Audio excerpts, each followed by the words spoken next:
Hi everyone, Jonathan here from the Land Method, and welcome to this week's episode of Crushing Land. And today we're going to talk about marketing and basically how to look at if your marketing is doing the right thing. Looking at your metrics, looking at your response, looking at your numbers, knowing how your marketing is performing. And the reason that we're discussing this is because there's so much information out there about marketing, and a lot of people either underdo this step or they go way too far with it, one or the other. And the problem is that you do need to keep track, but you also need to be balanced in how you keep track. And so we're going to explain that here as we're going along. I do a lot of tracking when it comes to how my marketing is performing, but you don't want to go so crazy with it, just assuming that the numbers themselves are giving you the full picture. So let me explain that.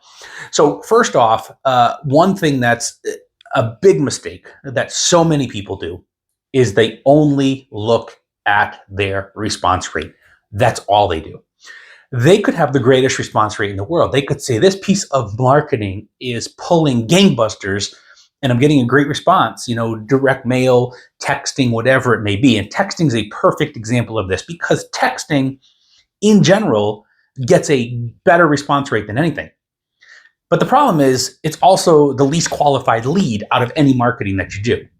And so because of that, when you're looking at this information, you could be sitting there and you could be saying, well, I'm sending out 1,000 text messages and I have a 30% response rate. But if you're not really converting those because they're not that quality of a lead, then that response doesn't mean a whole lot.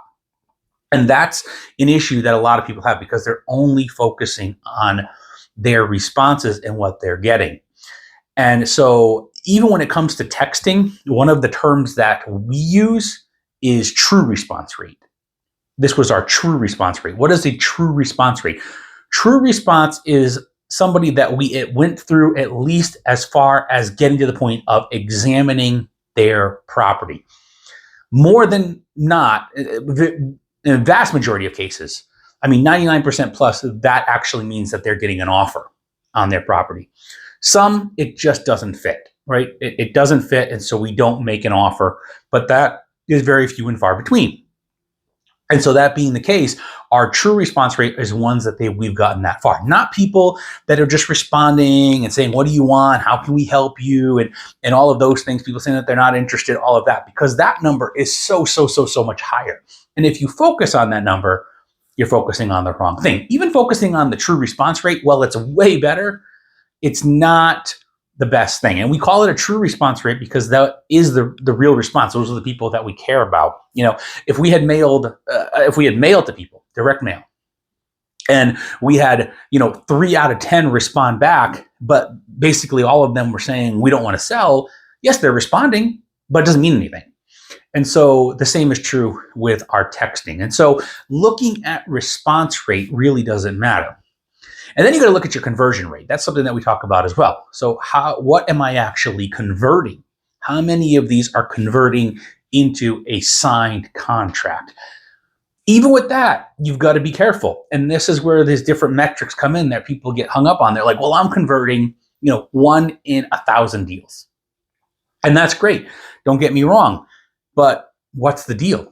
Because if you're converting, if all of your deals are 4-figure deals, meaning that you're making anywhere from $1,000 to just under $10,000 on that deal, then you better have a very good conversion rate. Now, when you start getting into 5-figure deals, even that has such a wide range of where your conversion should be, because that's running from $10,000 to just under $100,000 in profit. That's a huge difference, right? If you're making $10,000 deal, yes, you're making five figures, and that's great. But then if you make $99,000 on another deal, well, that's so much better. And so when people talk about how many deals are they converting, it's not just what you're converting, it's also what they're turning into as far as profits. Because if you convert one deal that makes you $150,000 out of 20,000 pieces, that's better off than converting a bunch of deals that make you $3,000, right? On saying 1 in 1,000, for example, because 1 in 1,000 making you $3,000, and then you multiply that times 20 is 60 grand. But I just said you made 150 on mailing 20 pieces or contacting 20 owners. So your conversion rate is much lower, but you also have to look at what numbers you're actually converting at. And so those are key components that everybody needs to look at. You need to be looking at what are you converting, what is your response, true response to things, what are you converting them at, and then of course on your conversion rate, what is it linked to? Right? Because some people could sit there and be like, well, I've got the greatest conversion rate, but they're also attacking $15,000 pieces of property all day long, and they're buying them for 7, they're selling them for 14, and they're making a quick $7,000. There's nothing wrong with that. Whereas there's other people that are out there and they're attacking properties that are worth $100,000 plus, and they're going to have a much lower response and conversion rate, but the actual amount that they're getting, when you break it down per person contacted, when you break it down by money actually spent on marketing, they're actually in a better situation because they're making 6 figures on that marketing. And so those are things that you need to look at and that we train you to look at as you're doing that and as you're going along. The other thing that you need to be focusing on as you're doing this is not getting too hung up on wanting to get into a specific niche, especially right away. So when I started in this business, I was running everything from $5,000 and up in property. And then we've raised that lower threshold. But then there's people that are sitting there like, well, let's focus only on deals that we can subdivide. Let's focus only on deals that we can entitle. Let's focus only on whatever it may be. And there's nothing wrong with that, but you don't want to start there. Why don't you want to start there? For one, it's a lot more complicated. You need to have a bigger skill set in order to do that. 2, you're going to spend a lot more in marketing to get a single one of those deals. Now, yes, those deals are going to make you 6, maybe 7 figures in a single deal. But that being the case, you still need to know how to get there, and you need to know how, you have to have the right response. And you also have to be able to realize that, hey, I'm not going to have these constant little deals flowing for cash flow, income coming in. I'm going to be doing this into a bigger thing and getting money when these individual properties sell or when I sell it with the entitlements or whatever it may be. So the way that we do this is we actually break these things up in our business. We have our day-to-day operations. These are our properties that are basically just the normal standard properties that we are moving along. So basically it's just buying them and selling them, whatever it may be, buying them, double closing them, buying them outright and then selling them, buying them outright and selling them with financing, whatever it may be. But those are our standard run-of-the-mill properties that we do, and we use the same thing on each and every day.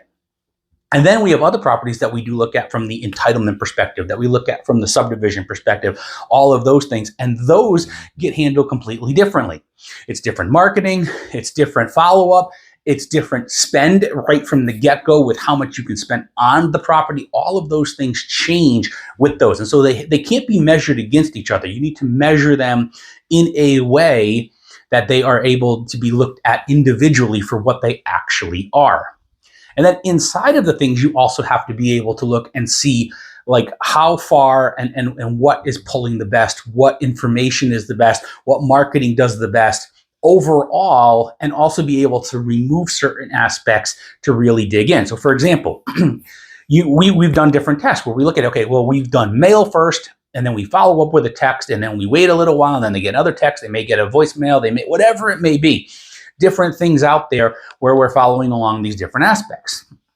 We've done things where we're just mail, where we do multiple pieces of mail, where we do text only. We've done different testing to figure out what pulls the best, but it needs to be for each single individual type of component. If I'm looking at just subdivisions, if I'm looking at just entitlements, I don't want to compare what my marketing is doing over here for what it's doing for my general, just everyday land deals. On top of that, I also don't want to get stuck on a single aspect of my marketing, because the bottom line is the deeper you go with any marketing, the more deals you're going to get. That's always the case, right?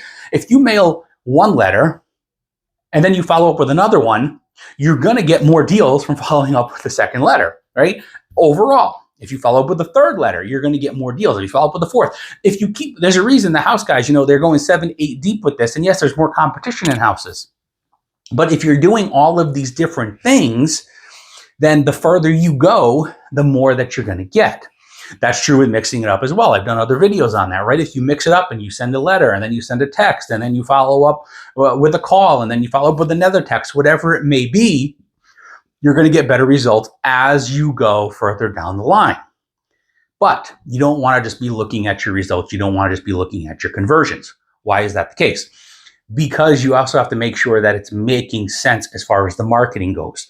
You could easily do a campaign where you're mailing somebody and then a week later you mail them again, and then a month later you text them, and then a few days after that you call them, and then a few days after that you text them again, and then you wait a few months, and then you mail them again, and you go through all the things. And guess what? You're going to get results. You're going to get conversions through that, but it's also costing you something. There's time involved in that. There's money involved in that. There's effort involved in that. There's management. There's all of these different aspects involved in these things. So you want to be tracking and seeing where your actual responses are coming from, where your actual conversions are coming from. Because if you're doing thousands of pieces of mail, say you're doing 5,000 pieces of mail and you get this response rate to begin with, then you follow up with a second one, and it gets smaller, but it's still good. And then you follow up with a text and it kind of blows back up, but it does okay. And then you do something else. As you're going along, if you're looking at it and you say, man, my responses have gone down, my conversions have gone down, they're still there, but they're not pulling as well as they have, it probably makes sense to remove that step, right? Just because it is converting, just because there is a response there, doesn't necessarily mean that that's something that you want to be putting all your time, effort, and money into to keep going. Because the bottom line is, yes, people say, well, I'm still extracting a deal, so it's still worth it. And that is one school of thinking. But the other line in this is that there's other people out there, other owners, other sellers of land that you can be reaching out to, that you can be starting with step one in your marketing, and you can be putting them into the best performing system instead of following up with others. So the way I look at it is, yes, if I do 20 things, yes, I'm going to get more deals than doing just one. And I don't do just one. But also I might look at it, and I do look at it this way, where I say, okay, these are my best performing marketing avenues.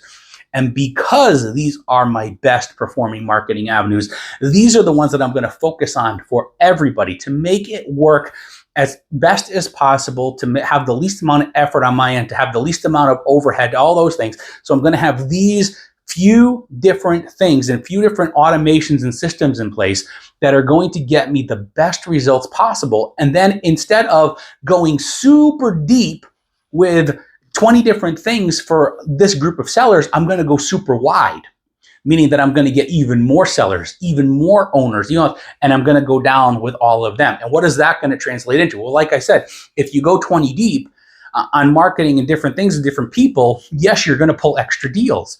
But that's probably not where the deals are, the vast majority of your deals are coming from. They're only coming from a few different stages.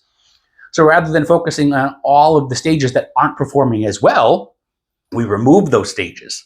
And then what we do is we go super wide, where we get more people. So instead of mailing to 5,000 people, we got 50,000 people now that we're mailing in different areas, and that we're contacting, and that we're texting, that we're doing these different things to. And because of that, what that's translating into is better quality deals, better response rates, better conversion rates overall in the whole picture. So again, you don't have to go super deep with it. And one of the things that we do is we help you with that. And that when you work with us, we actually show you what we do and what's been proven. It's like, these are the actual things that work for us and that have worked for our students, and that you can get access to as well and follow the same automations that we do. So you do want to go beyond just responses. You don't want to just be looking at response rate and being like, oh, it's great, especially if you're doing just texting. I mean, letters is a little bit safer, but if you're doing like text and things like that, it's basically just a bogus stat. Then from there, you want to look at, well, what am I actually converting on? What's my true response rate? Then what am I converting on? And then as you're looking at the different layers of your marketing, which ones are actually turning into massive, and by massive, I mean, it's still generalized to what we're doing, but turning into massive, I mail out for 20,000 people, and this extra step only got me a few extra responses and no deals. And this one only got me an extra deal, whereas I got 5-6 deals from doing this step, right? We've honed in, we figured that out. And then after you do that, you can obviously have these automations in place that get you the best bang for your buck. So again, when you're looking at your metrics, when you're looking at your numbers, when you're looking at your automations, You don't want to go super, super deep with it. You want to focus on, again, the ones that are getting you the best results possible, but you do want to be looking at things to make sure that you are getting those results, are getting the best things possible, are not wasting your time, are not wasting your efforts, and you're not wasting your money to get there.